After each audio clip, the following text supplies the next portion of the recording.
रात्रत्रया विशुद्धा संपात्र स्नेही परार्थकृत परिपालित धर्मो ही भवाब्देश तारको गुरु। जो रत्नत्रय से विशुद्ध हैं, पात्रों में स्नेह करने वाले हैं, दूसरे जीवों का उपकार करने वाले हैं, ऐसे वीतरागी गुरु ही भाव सागर से पार करने वाले होते।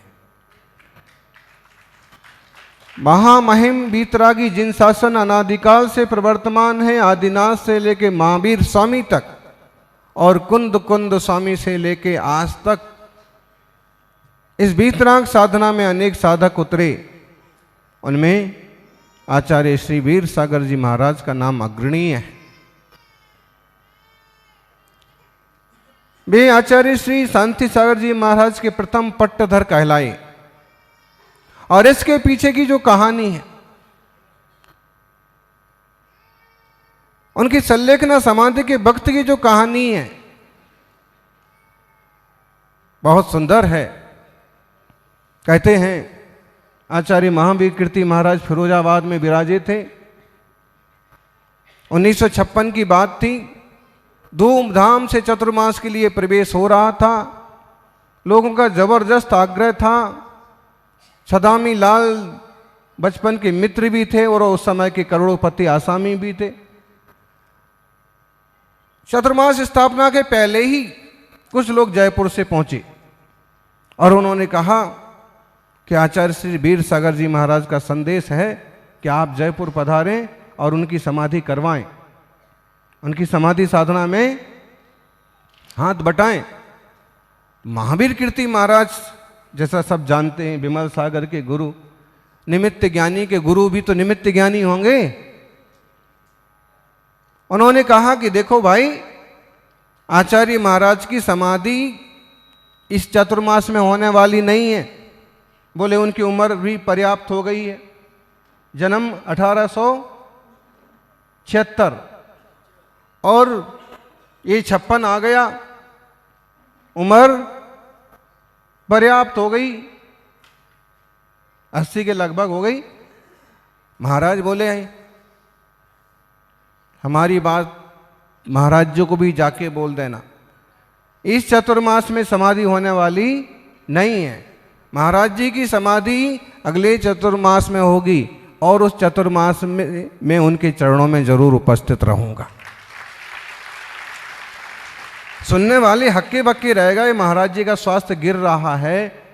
उनको आचार्य पद गुरु महाराज का जो मिला है उसको 1 साल हुआ है और उनने उसे भली अच्छे से निभाया है और वो आवेश से विसर्जन करके समाधि साधना चाहते हैं।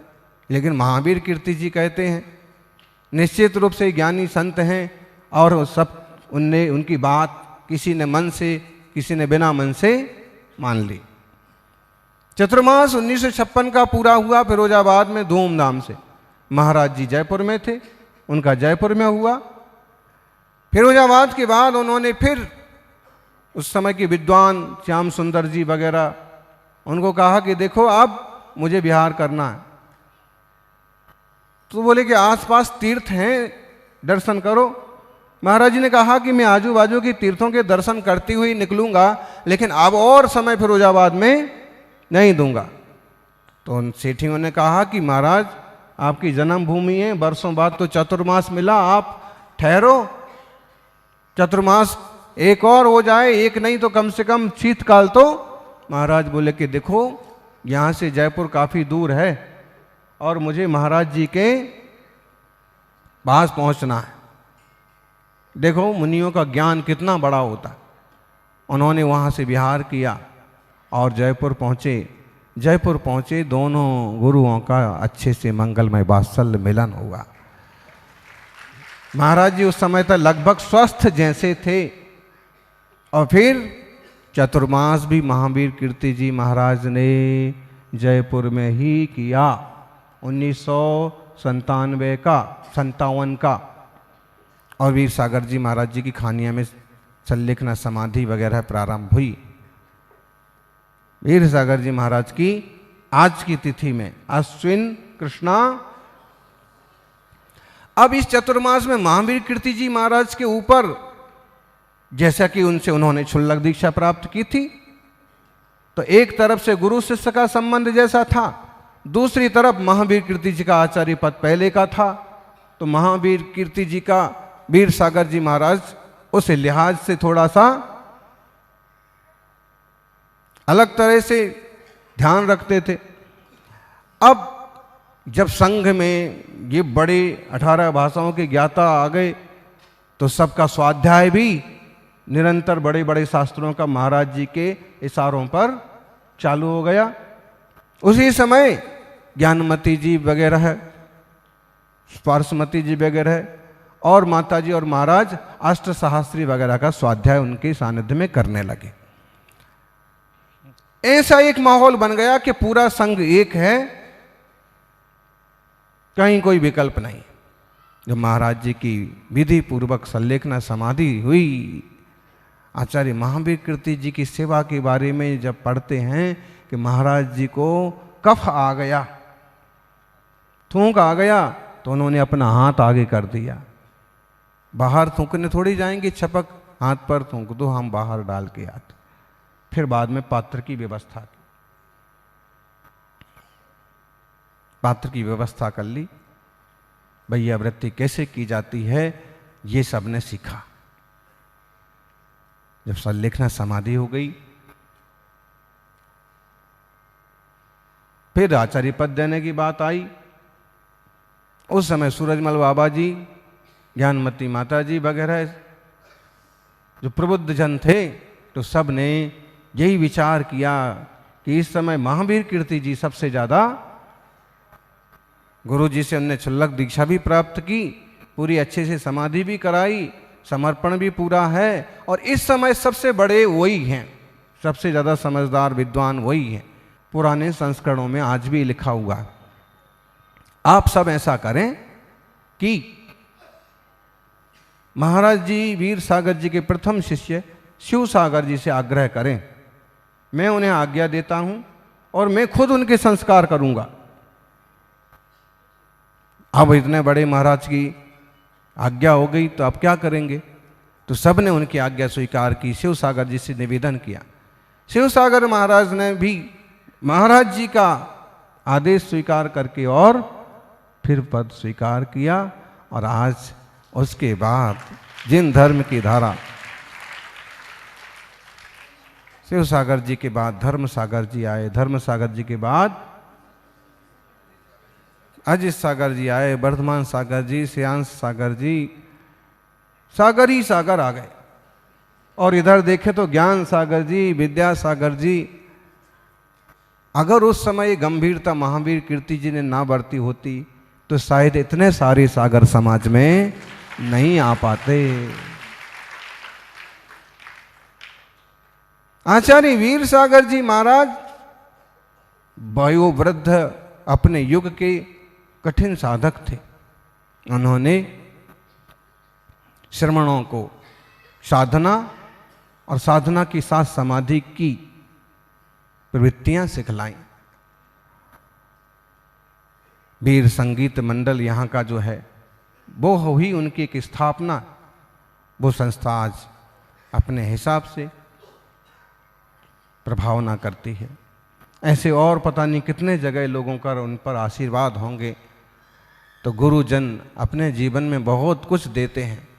योग संयोग की बात देखिए, आज उनका उत्तम समाधि दिवस है। जयपुर खानिया में इसी वर्ष उनके चरणों के दर्शन करते हुए हम लोग आए हैं। और योग संयोग देखिए कि आज उनका तो है समाधि दिवस और गांधी जी का है जन्म दिवस। एक जिन्होंने देश को स्वतंत्र किया वो गांधी जी, और दूसरे जिन्होंने स्वदेश को स्वतंत्र किया वो वीर सागर जी।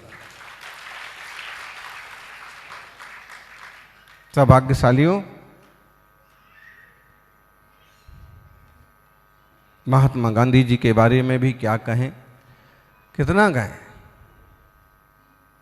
क्योंकि आज अहिंसा, विश्व अहिंसा दिवस है और इस पर ही स्पेशल प्रवचन होता है। जैसे स्कूल के बच्चे बैठे ना यहाँ पर, कितने बच्चे बैठे स्कूल के?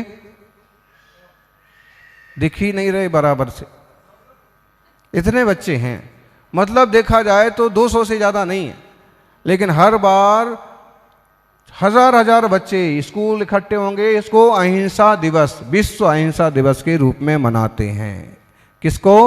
गांधी जयंती को। क्यों? क्योंकि उन्होंने अहिंसा के बल पर देश को स्वतंत्र कराया। आज देखिए गांधी जी खुद उपस्थित हैं विद फैमिली। उनके बारे में अपन पढ़ें कि शतरंज बिछाकर यहाँ बैठा था जमाना। अंग्रेज लोग शतरंज बिछाकर यहाँ बैठा था जमाना, लगता था कि मुश्किल है फिरंगियों को हराना। टक्कर थी बड़े जोर की, दुश्मन भी था पक्का दाना, पर तू भी था बापू बड़ा उस्ताद, पुराना खिलाड़ी पुराना। अहिंसा का शॉट मारा वो कसके कि उल्टी रह गई अंग्रेजों की चाल। साबरमती के संत तूने।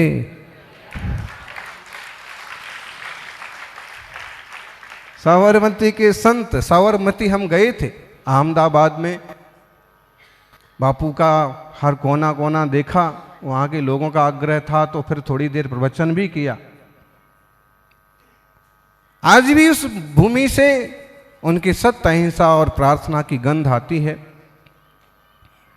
देश के लिए जिसने विलास को ठुकराया था, बैरिस्टर थे चाहे तो मस्ती की जिंदगी जीते।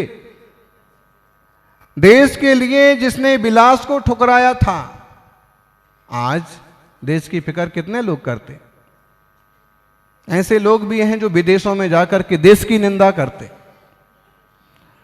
देश के लिए जिसने विलास को ठुकराया था, त्याग विदेशी धागा उसने खुद ही खादी बनाया था। विदेशी धागा नहीं लिया, खुद खादी का निर्माण। खादी का निर्माण किसने किया? चरखा कौन चलाता था? खुद अपना कपड़ा खुद बनाया।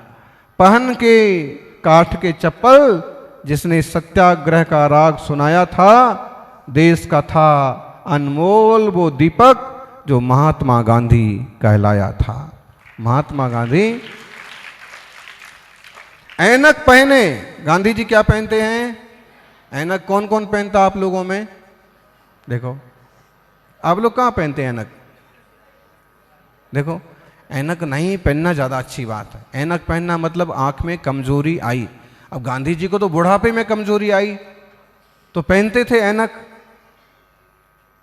आंख कमजोर नहीं होना चाहिए। ज़्यादा टाइम तक टीवी देखेंगे, ज़्यादा टाइम तक मोबाइल देखेंगे तो आंख कमजोर हो जाएगी।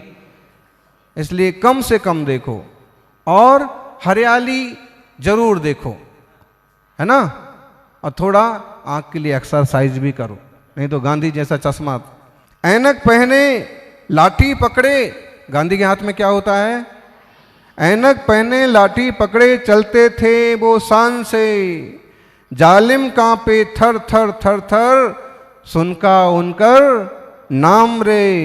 कद था उनका छोटा, बहुत लंबा कद नहीं था, आम लोगों से तो लंबा ही था, लगभग 5.5 पौने 6 फुट के थे वो। कद था उनका छोटा सा और सरपट उनकी चाल रे। दोबले से पतले से थे तो, दोबले से पतले से थे वो, चलते सीना तान के। कैसे चलते थे गांधी जी? बूढ़ों की तरह कमर झुका के नहीं चलते थे। आप लोग जो युवा हैं, युवा कौन कौन है? युवा कौन कौन है? ये 2-3 युवा हैं बस। युवा जो है ना, अपने आप को जो युवा मानते हैं, उसको कैसे चलना चाहिए? एकदम कड़क, ऐसे ढीले ढाले कमर झुका के नहीं चलना। बुढ़ापे में भी गांधी जी कैसे चलते थे? बापू ने लड़ी बिल्कुल अजब लड़ाई, दागी ना तोप ना कोई बंदूक उठाई। गांधी जी ने कैसी लड़ाई लड़ी? बापू ने लड़ी बिल्कुल अजब लड़ाई, दागी ना तोप ना कोई बंदूक उठाई। दुश्मन के किले पर ना ही की चढ़ाई, बाहरे महात्मा तूने कैसी शिक्षा सिखाई। अहिंसा और सत्य के बल पर भी दुनिया को जीता जा सकता है। महावीर स्वामी कहते हैं कि सत्य, अहिंसा, सदाचार के बल पर तो जन्म जन्म की परतंत्रता मिटाई जाती है। पंच महाव्रत के बल पर तो जीव संसार के बंधनों से मुक्त हो जाता है, और अगर इससे देश परतंत्रता की गुलामी से मुक्त हो गया तो ये भी कोई बड़ी बात नहीं है। लेकिन गांधी जी ने जिस ढंग से, लोग सत्य अहिंसा को धर्म के लिए उपयोग करते थे, और गांधी जी ने देश की स्वतंत्रता में उसका उपयोग करके दिखाया। मतलब है सत्य अहिंसा आज भी अप टू डेट है, उपयोगी है, सबके लिए हितकारी है। और नेल्सन मंडेला जैसे लोग, नेहरू जैसे लोगों ने उनका अनुसरण किया, वल्लभ भाई पटेल, विनोबा भावे जैसे लोगों ने, लाल बहादुर शास्त्री जिनका भी आज किस की जन्म जयंती है? गांधी जी की, शास्त्री जी की, और आप लोगों में आपकी भी है। हाँ, चश्मा भी लगा है आपको तो गांधी जी जैसा।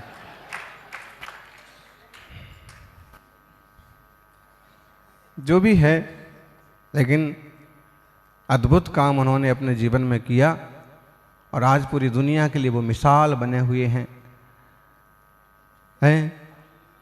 भारतीय मुद्रा पर, नोट पर किसका फोटो छपता है? गांधी जी का। वो इस देश के पिता हैं, father of Bharat, father of nation, promoter of non violence and justice, creator of simplicity is equal to Mahatma Gandhi. सब जोड़ दो तो सिंपल जीवन, सादा जीवन, उच्च विचार। गली गली भय से कांपी थी, गांव शहर सहमे थे। अंग्रेजों की जमाने में बहुत खतरनाक माहौल होता था। उस पर बनी हुई पिक्चर्स भी देखो तो भी भयंकर। गली गली भय से कांपी थी, गांव शहर सहमे थे। अंग्रेजी जल्लादों के सांसों तक पर पहरे थे। 200 वर्षों तक हमने गोरों की करी गुलामी, पर तुमने जब अलख जलाई, गोरी नस्ल भी कांपी। बिन हथियार लड़े हो फिर भी हार गया शैतान। बिन हथियार लड़े फिर भी हार गया शैतान। महात्मा गांधी बड़े महान, बापू बड़े। आप बिना हथियार के दुनिया को जीत सकते हैं? आज देख लीजिए, यूक्रेन और रशिया का चल रहा युद्ध, हर रोज बमबारी हो रही, हर रोज हजारों लोग मर रहे। माना कि शहीदों के भी नाम बहुत हैं, लेकिन